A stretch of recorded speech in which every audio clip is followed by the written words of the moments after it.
ఓం శ్రీ మహాగణాధిపతయే నమః. శ్రీ మహాసరస్వత్యై నమః. శ్రీ గురుభ్యో నమః. హరి ఓం.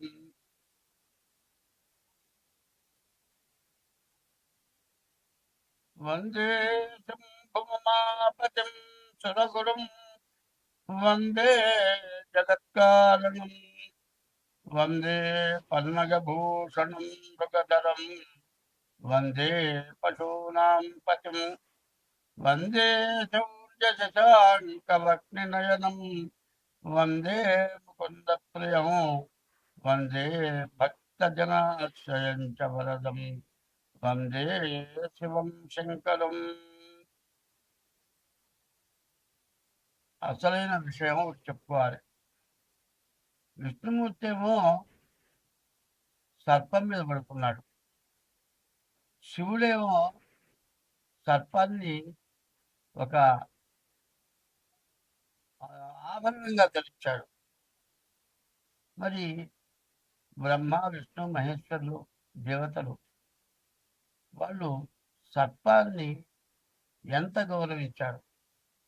ఆయనేమో ఆభరణంగా ధరించారు, ఆయనేమో చెయ్యలుగా ధరించారు.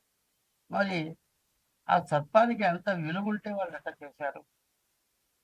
మనమంతా కూడా ఈ సర్పాన్ని భయపడి దాన్ని చంపి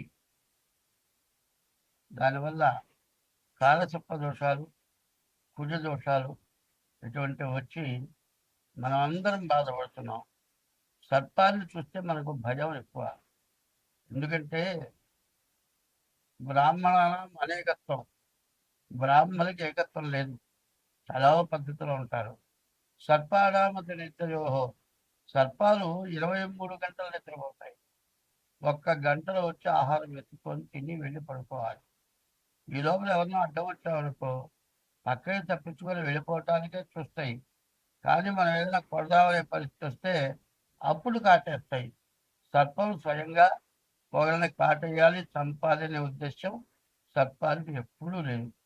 నేను అనుభవంగా చూశా. సర్పం కనపడగానే 2 చేతులు ఎత్తి దండం పెట్టి, కళ్ళు మూసుకొని దండం పెట్టి కళ్ళు తెరిచి చూసేటప్పుడు కదా సర్పం లేదు, వెళ్ళిపోయింది. అది మాయమైపోయిందో ఎట్లా పోయిందో అది దేవుడికే తెలియాలి.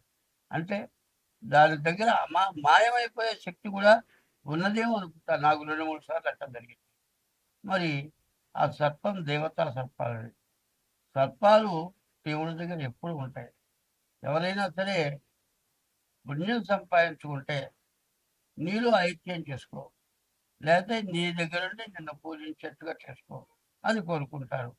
అట్లాంటి దైవాన్ని దగ్గర ఉండేటువంటి కోరిక సర్పాలు కోరుకొని పూర్వపుణ్యం చేసుకోబట్టి అవి అట్లా ఉన్నాయి. ఎప్పుడు కూడా ధనం దగ్గర కూడా సర్పాలు ఉంటాయి.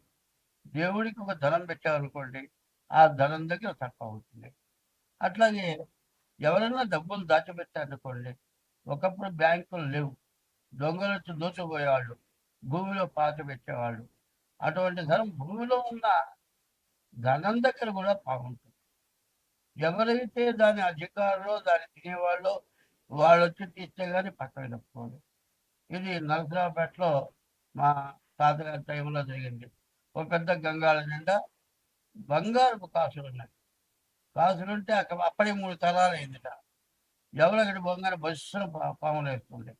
దాన్ని వదిలిపెట్టి 3 తరాలు వాళ్ళు ఉంటున్నారు. 4వ తరంలో చిన్నపిల్లాడు వాడు పోయి అక్కడికి పోయి డబ్బులు తీసుకుంటే పక్కన తప్పుకుంటేట వాడు జేబులో వేసుకొని పోయి స్కూల్లో చదువుకుంటూ బయట పిల్లలు కొనుక్కుంటారు, జీడీలు పప్పు చెక్క ఇట్లాంటివి అమ్ముతారే, వాళ్ళకి కాసులు ఇచ్చి కొనుక్కునేవాళ్ళు. వాళ్ళు ఆనందంగా కాసులు తాగేసేవాళ్ళు. ఓ రోజు వాడు చొక్కా అది ఉతుకుతుంటే ఒక కాసు బయట పడదుగా. అదే నీకు ఎక్కడి నుంచి వచ్చింది అంటే దాంట్లో నుంచి తీసుకున్నాను. అమ్మ పాము కలుస్తుందంటే కలవదు చూడు నీకు ఎస్తాను పోయి తెచ్చాడు. దాని జోలి రాదా. అప్పుడు వాళ్ళంతా ఆ బంగారం అంతా పంచుకున్నారు. అట్లాగే దైవం ఎంత గొప్పవాడో అట్లాగే సర్పం కూడా అంత విశేషమైన గొప్పది. ఎట్లా అంటే మనిషి చచ్చిపోకుండా, ప్రాణం పోకుండా ఎన్నాళ్ళు గుట్టగుట్టలాడుతూ మంచంలో ఉండిపోయి నోట్లో పోస్తే గుట్టకేస్తాడు.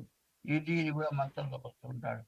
అటువంటి వాడికి పాము విషం పెడతారు మందుగా, అది పెడితే బతుకుతాడు.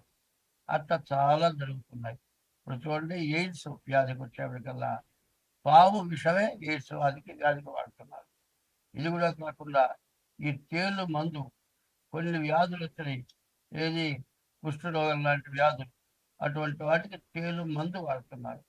కాబట్టి భగవంతుడు నమ్మేవాడు ఎవడైనా సరే ప్రతి జీవరాశి దైవంగా నమ్ముతారు. ప్రతి జీవరాశిని కూడా దైవంగా నమ్ముతారు. కాబట్టి ఏ జీవరాశిని చంపకూడదు. మనం వదిలిపెడితే దాని అది వెళ్ళిపోతుంది. ఇంట్లోకి వచ్చిన పాము కూడా దాని వెళ్ళిపోయిన రోజు నాకు జరిగింది. మా ఇంట్లో మా అమ్మాయి గారింట్లో దాదాపు 2 బార్ల పాము కలిపేసి అయిపోయింది. దాన్ని కొట్టించాలంటే 5 నిమిషాలు పడుతుంది. 10 మంది వస్తారు, కొడతారు. ఒక ఆడ మనిషి ఉంది, అది ఒక్కదే పాము చంపుతుంది. మరి ఇవన్నీ కూడా అనుభవపూర్వంగా చెబుతున్నాను. ఇది చెప్పింది ప్రతి రాశిలో కూడా వేయాలి. ఎందుకంటే పాము జోలికి ఎవరు పోవద్దు. పాము జోలికి పోయినట్లయితే కాల సర్పయోగం కుజ దోషం, కాల సర్ప దోషం, కుజ దోషం వస్తుంది. అందువల్ల పాముని చంపిన వాళ్ళందరికీ కూడా పెళ్లి కాకపోవటం, పెళ్ళైతే భార్యాభర్తలకు అనుకూలత లేకపోవటం, గర్భిణీలు పోవటము, పుట్టిన పిల్లలు ఏదో రకమైన అవయవం లోపము, లేకపోతే కళ్ళు కాళ్ళు ఏదో రకం తక్కువ జనం, బాగా ఆరోగ్యంగా అంతా బాగున్నాడు అనుకోండి, వాడు పూర్తిగా చదవలేదు. అట్లా ఏదో రకమైన ఆ పావును చంపిన ఆ పాము శాపం తగిలి ఆ పాము వల్ల చాలామంది ఇబ్బంది పడుతున్నారు. కాబట్టి దీన్ని అందరికీ తెలియపరచాలి అనే ఉద్దేశంతో ముందుగా ఇది చెబుతూ ఉన్నాను. ఇది ప్రతి రాశికి కూడా జత చేయమని మరి కమిటీ మీ టీవీ వాళ్ళని కోరుతూ ఉన్నా. 2026 సంవత్సరం మే నెల 9వ రాశి ధనస్సు రాశి. ఈ ధనస్సు రాశి ఎట్లా ఉందో చూద్దాం. ఈ ధనస్సు రాశికి అర్ధాష్టమంలో శని ఉన్నాడు. ఎట్లా ఉంటుందంటే, వాడు పక్కన కూర్చుంటాడు, మనం ఏదైనా చెబుతుంటే, మనం ఏదైనా మాట్లాడుకుంటుంటే అసలు అవసరమైన విషయం మాట్లాడుతుంటాం. వాడు ఏం చేస్తాడు, మనని మాట్లాడలేడు. వాడు ఏదో చెప్పటం మొదలు పెడతాడు. వాడు చెబుతుంటే మనం వెళ్ళలేదనుకో, ఒక్కలో పుడుస్తాడు. చూడమే వినమే. ఈ పోటు దెబ్బకి తట్టుకోలేక మనం చేసే పని కూడా మనం మానుకుంటాం.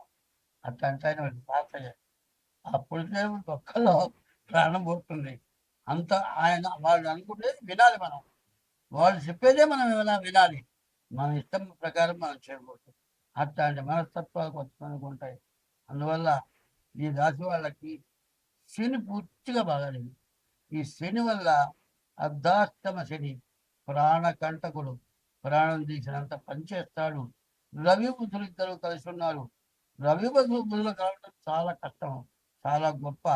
రవి బుధులు ఇద్దరు కూడా 6వ స్థానంలో కలిసి ఉండటం వల్ల వ్యాపారం బాగా సాగుతుంది. తర్వాత సప్తమంలో గురువు ఉన్నాడు.